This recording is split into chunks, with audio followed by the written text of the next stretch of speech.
Hello! So this week we have decided that we're going to talk about body image and the media's effect on it, and sort of our societal beauty ideals effect on it is a really big problem, and obviously it's something that feminism is concerned with, and it's actually incidentally sort of what got me into feminism in the first place, so it's something that's very sort of near and dear to my heart. So this video will probably end up being long because of that, because I have a fair amount of things to say. I think as a society we're slowly starting to get a little bit better in terms of beauty ideals and body image. We're starting to realize that touting one specific, really narrow, really unattainable ideal of beauty is not a good idea, and we're realizing that it's damaging, and we're slowly making strides to try and change that, which things like the recent petition that I think it was a 15-year-old girl made to 17 to publish a spread of non-retouched models, and things like that. There are things like the Dove Real Beauty campaign. We're getting a lot better at sort of the idea of like everyone can be beautiful, and trying to tell girls that a lot, which is good. Definitely it's good that we're realizing that there's a problem and trying to make a change. But as the title of my video suggests, I think that we are maybe not going about it entirely right, and there's another important piece of the puzzle that I think is going to be an important part of the solution to a lot of these sort of body issue problems epidemic that we're seeing right now. And I think there's a part of that solution that we aren't paying nearly as much attention to as we should be, and that's what I want to talk about today. So in order to do that, I'm going to tell you a little bit about me, and this is something that I'm a little bit nervous about sharing here, but also I think it is important to my point, and it's something that I want to be more transparent about. So here we go. I think it offers an interesting perspective because I think that we have sort of maybe an idea in our heads of the kind of the girls who get who have body image issues and who develop eating problems and stuff like that are people who are outside of what we consider to be the beauty ideal and the beauty norm. I think we maybe have an idea that these are the girls who were teased a lot about their looks and things like that because they didn't fit in this specific box. I'm very lucky. I can probably count on one hand the number of times that I was teased or put down about my looks, like in my youth and childhood, whatever. Like, not very much. But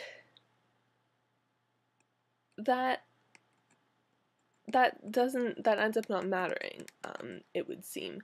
Because, so from the time I was about 14-ish, probably onwards, people started telling me, a lot of people, friends, family members, whatever, random acquaintances, that I looked like a model, that I could be a model, that I should be a model. And they say this because I'm 6 feet tall, I'm pretty thin, I am very white, I have clear skin, and I have regular features, and those are the kind of qualities that we see in fashion models. But it turns out that what this did to me was I would hear those things, and I would know that they were meant as a positive, but the only thing that they would really make me do would be to look at pictures of models and compare myself to them. And when I did that, it was pretty obvious for me to see that I didn't actually look like them. I didn't look like them because models don't, partially because models don't even look like that. Like, there's so much retouching, which wasn't something that I was thinking about. But, like, also, even though I am thin, I'm probably 15 or 20 pounds heavier than the average model, and so I looked at that, and that was all that I saw, and that was all that I got out of those things that people were saying to me that were meant as positive things, was that, no, I don't actually when I see it, but because people are telling me this, it must mean that it's important for me to look like a model. I should. That's the ideal. And I actually didn't, in my eyes. And so, anyways, what this eventually led to was, sort of around when I was in my final year of high school, I started struggling with some eating problems. Like, I was really restricting my eating for a little while, a couple of months. because I had it in my head that I needed to be smaller than I was, because I was supposed to look like a model and I didn't. It was too big. And so, like, I consider myself very lucky in that it didn't last that long. And I got out of that really bad part of it fairly quickly, somehow. But I still sort of dealt with the vestiges of that for a long time. Like, the reason that I went to the gym 3 times a week in first year wasn't because I wanted to be healthier, if you know what I mean. So anyway, so that's sort of my me story. My point of this is that telling girls that they're beautiful isn't enough, I don't think, to stop the body image problems, and in some cases I think it can be too much. And then the second part of my story is the nice part, which is sort of brings me to here and now, when I would say that I have very, very few of the body image problems and things that I used to have.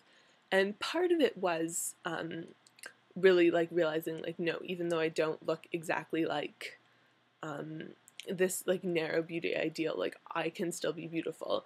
And part of that was having some really great supportive friends and things.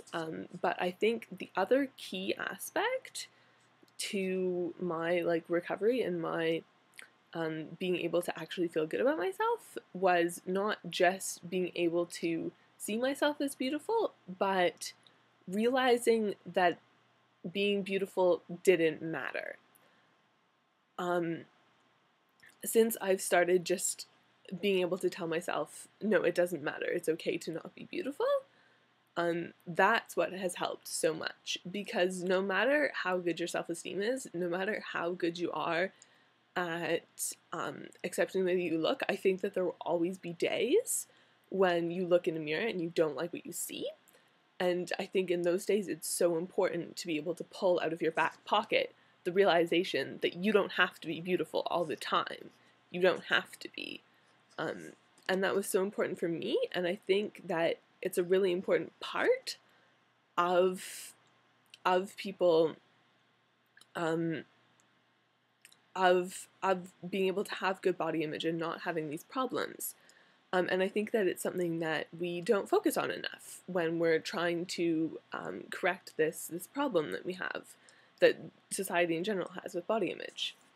Like, it's gotten to the point that I'm almost uncomfortable when people call me beautiful now. Like, it's just something that I would like to look at myself as, but it's not really even a compliment I like to receive. Like, to some degree I do. I think everyone likes it to an extent, but I guess I don't want it to be the first thing that people call me anymore, and it almost makes me uncomfortable when it is. Like, I don't want that to be the first positive quality that someone can think of when they think of me. I'd much rather it was something else. Like, I'd much rather you said, oh, Hannah's artistic, or Hannah's smart, or Hannah's creative, not Hannah's beautiful. And so I think that that's been